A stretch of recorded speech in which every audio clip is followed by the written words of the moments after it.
breathe. Hello my loves, it is BPD Awareness Month, and excuse the wet hair that I'm trying to hide behind my hoodie. Next question. Off topic. I want to talk about BPD. I have made a video about my BPD before. When I made that video, I was in a very bad place, and was having a lot of experiences with the psych ward at that moment in time. It was quite an impulsive video that I uploaded, and I look back on that video and I think it's so awful and I hate seeing it and myself in it, and I don't know, I absolutely despise it, but I keep it up because it's a reminder to myself of how far I've come. But we're not here to talk about that video today. We're here to talk about just BPD, how I'm doing, how it affects my life, because it's awareness month, so I'm making you aware because boy am I aware of it. So I've been diagnosed with BPD for 2 years now, which is so weird because when I was regularly uploading Animal Crossing videos is when I was diagnosed with BPD. It's like, whoa, because that literally feels like yesterday, but it's 2 years I've been diagnosed with this god-awful disorder. If you don't know what borderline personality disorder is, it is basically very intense mood swings that can happen very quickly or can last long periods of time. So sometimes I can have a very high happy mood where I'm the best person on earth and I make very awful decisions, very impulsive decisions, and that could last like a day or two, but most of the time it's like hour to hour. So this morning I woke up sad as hell and then got a little bit of energy. I was like, whoa, I'm the best person in the world, I'm so pretty and gorgeous and everybody loves me and everyone is just obsessed with me. And then 5 minutes later I broke down crying in the mirror because I thought I looked so ugly. You know how it goes.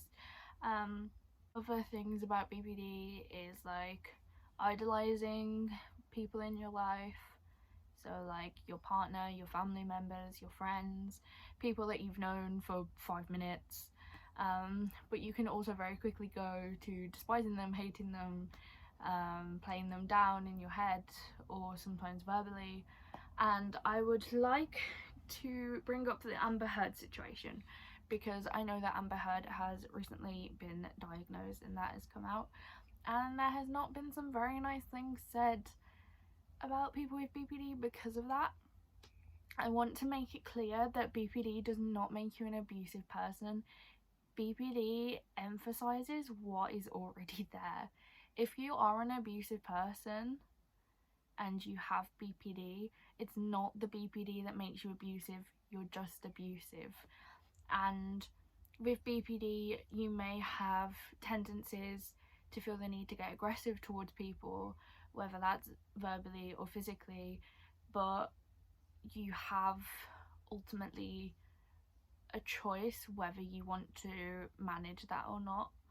And there are times where you will try to control it and you just can't because this disorder is so powerful and enraging and just fills your whole body head to toe in rage that you just want to unleash on somebody, and now and again that may slip out. But people with BPD are not abusive and BPD doesn't make you abusive, and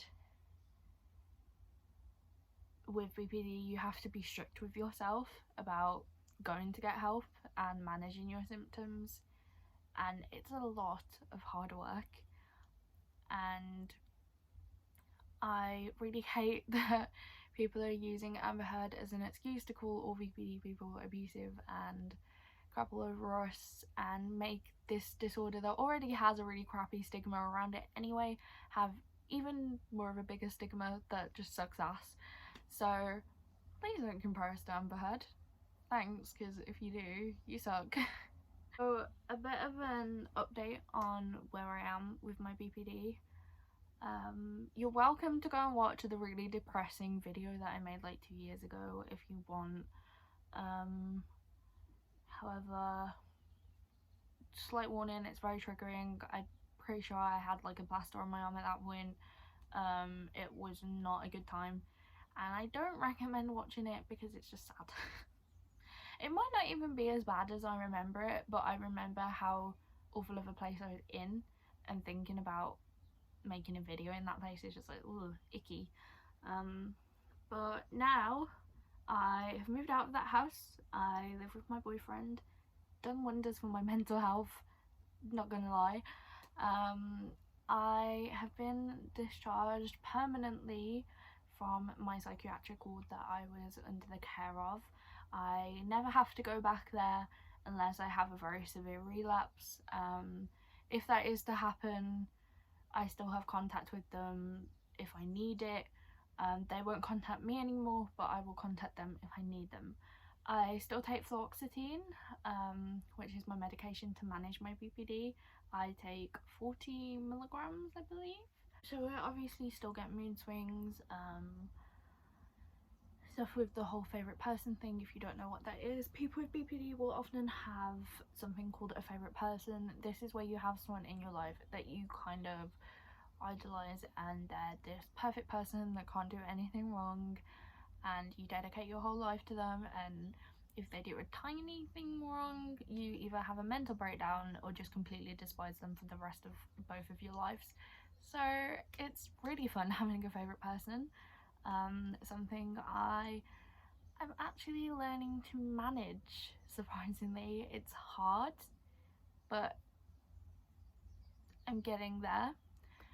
So my boyfriend was my favourite person for a good year, and now I think I've come to this point where he isn't my BPD's favourite person, he's my favourite person, and whatever my BPD thinks of him, that isn't what I think of him.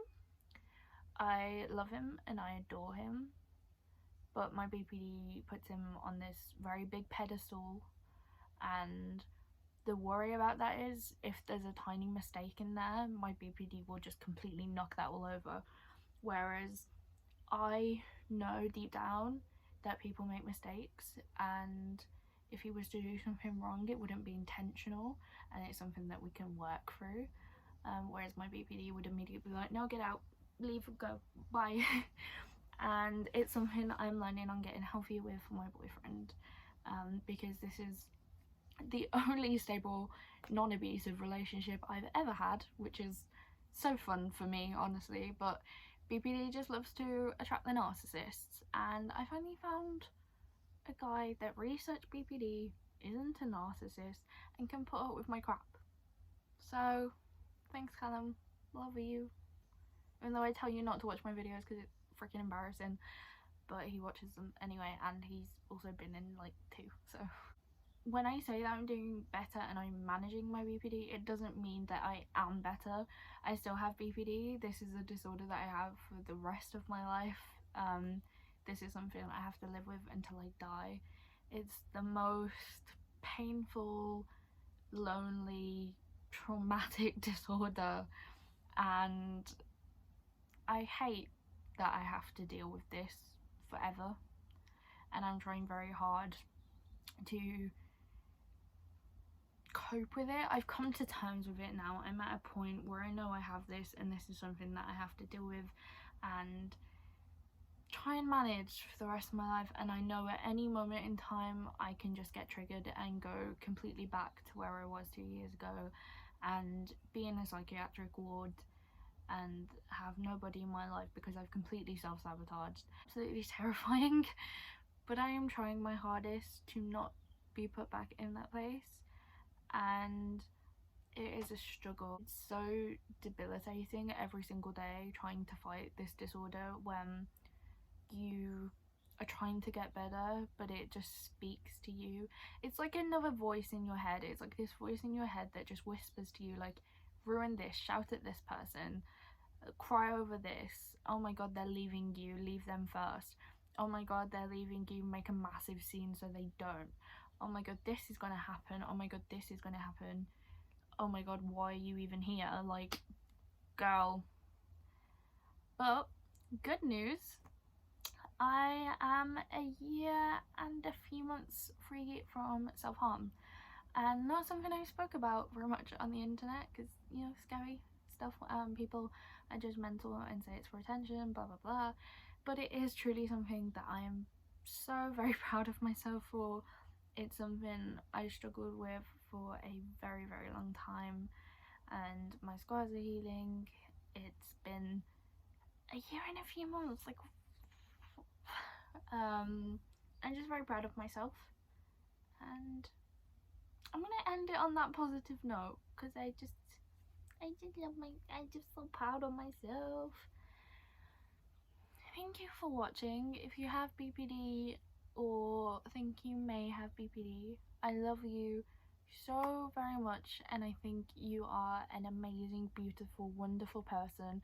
Don't let anybody tell you any differently or take that away from you, because I promise you that you are, and your BPD does not change that. And if you believe that you're not a great person, or a good person even, that's okay. There's time to work on it, and I believe in you, and this stuff takes time, and you will get there, and there is always support out there. If anyone wants to reach out, I'm not a therapist or anything, and I will probably get overwhelmed, but if anyone wants to just send a little message and need some support, leave it in the comments for other people to reply to, or message me on Instagram even, and if I'm in the right mindset, I will try my best to help you out. And I have been through the diagnosis, the treatment, just the awful psychiatrists that don't want to treat you. I know the ins and outs, and I don't want anyone to be alone through that process like I was. Okay, sad stuff over. Goodbye, I love you. Mwah.